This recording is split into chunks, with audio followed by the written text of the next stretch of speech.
Hello বন্ধুরা, কেমন আছেন আপনারা সবাই? আমিও খুব ভালো আছি। রেস্টুরেন্টের মতন সাম্বার ডাল একেবারে বাড়িতেই তৈরি করে নিতে পারেন খুব সহজেই। আমি যেভাবে তৈরি করেছি সেটাই আপনাদের সাথে শেয়ার করলাম। প্রথমে দেখুন, এখানে ১ কাপ মতন নিয়েছি আমি অড়হর ডাল। তো এই ১ কাপ ডালে কিন্তু অনেকটা সাম্বার ডাল তৈরি করা যাবে। এই ডালটাকে প্রথমে আমি ২ থেকে ৩ বার খুব ভালো করে পরিষ্কার করে ধুয়ে নেব, এরকম হাত দিয়ে ভালো করে। তারপরে ধুয়ে নেওয়ার পরে কিছুটা পরিমাণে জল দিয়ে ডালটাকে আমি ১৫ মিনিটের মতন ভিজিয়ে রাখবো। যতক্ষণ ডালটা ভিজছে, এখানে দেখুন আমি ২ টুকরো তেঁতুল নিয়েছি, পাকা তেঁতুল। ১ কাপ ডালের জন্য আমার এরকম ২টো তেঁতুল লাগবে। এই তেঁতুলটাকেও আমি আধা কাপ জলের মধ্যে আমি ভিজিয়ে রাখবো ১৫ মিনিটের জন্য, যেন ১৫ মিনিটের মধ্যে তেঁতুলটা নরম হয়ে যায় আর এটাকে চটকে এর পাল্পটাকে বের করে নেওয়া যায়। তো এই দুটো যতক্ষণ ভিজছে, দেখুন আমি এদিকে সবজি কেটে নিয়েছি। আমি বড় বড় করে গাজর, তারপরে লাউ, মিষ্টি কুমড়ো কেটে নিয়েছি। সবজিটা আপনারা আপনাদের পছন্দ মতন দিতে পারেন। আলু, সজনে ডাঁটা আপনারা পছন্দ মতন যা কিছু সবজি থাকে দিতে পারেন। তো আমি একটা প্রেশার কুকার নিয়েছি। প্রেশার কুকারের মধ্যে ভিজিয়ে রাখা ডালটা আমি নিয়ে নিলাম। ১৫ মিনিটের মধ্যে ডালটা দেখুন কতটা ফুলে অনেকটা বেশি হয়ে গেছে।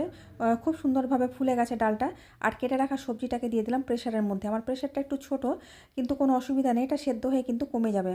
এবার এই সবজির মধ্যে দিয়ে দিলাম আমি আধা চামচ নুন, আধা চামচ হলুদ গুঁড়ো আর ১ কাপ পরিমাণে দিয়ে দিলাম জল। তারপরে দিয়ে দিচ্ছি ১ চামচ সাদা তেল, দিয়ে ঢাকনাটাকে লাগিয়ে ৪টে সিটি দিয়ে আমি এটাকে সেদ্ধ করে নেব। ৪টে সিটি দেওয়ার পর প্রেসারটাকে একটু ঠান্ডা করে আমি দেখুন দেখাচ্ছি কত সুন্দরভাবে আমার ডাল আর সবজিটা সেদ্ধ হয়ে গেছে। এবার ফোড়ন দিয়ে দেবো। একটা কড়াই বসিয়ে দিয়ে দিলাম সাদা তেল কিছুটা পরিমাণে। তেলটাকে নেড়েচেড়ে গরম করে নিয়ে আধা চামচ কালো সর্ষে, ৪টে শুকনো লঙ্কার কিছুটা দিয়ে দিলাম কারি পাতা ফোড়নে। ফোড়নটাকে একটু নাড়াচাড়া করে আমি এখানে দিয়ে দিচ্ছি মিডিয়াম সাইজের একটা পেঁয়াজ কুচি। পেঁয়াজটাকে আমি ২ থেকে ৩ মিনিট একটু নাড়াচাড়া করে নেব। তারপর একটা টমেটো কুচি দিয়ে দিলাম আর আধা চামচ দিয়ে দিলাম আদা বাটা।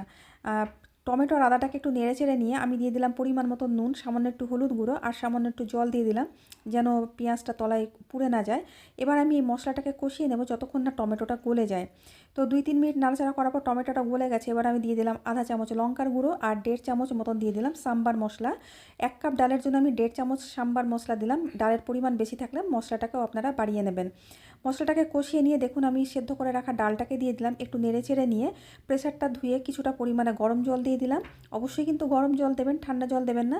তারপরে নাড়াচাড়া করে নিয়ে ভালো করে মিশিয়ে নিয়ে তেঁতুলের যে পাল্প ছিল সেই পাল্পটা দিয়ে দিলাম আর দিয়ে দিচ্ছি কিছুটা পরিমাণে কারি পাতা। এটাকেও ভালো করে মিশিয়ে নিয়ে এবার ডালটাকে আমি ৪ থেকে ৫ মিনিট খুব ভালো করে ফুটিয়ে নেব। দেখুন ডালটা আমার ফুটে গেছে আর ডালটা কিন্তু অলমোস্ট আমার হয়ে গেছে। এটা খেতে কিন্তু ভীষণ টেস্টি হয়। আমি আপনাদেরকে সার্ভ করে দেখাচ্ছি। তৈরি হয়ে গেল আমার সাম্বার ডাল। রেসিপিটা যদি ভালো লাগে অবশ্যই আমার চ্যানেলটাকে সাবস্ক্রাইব করে দেবেন এবং কমেন্টে জানাবেন আপনাদের কেমন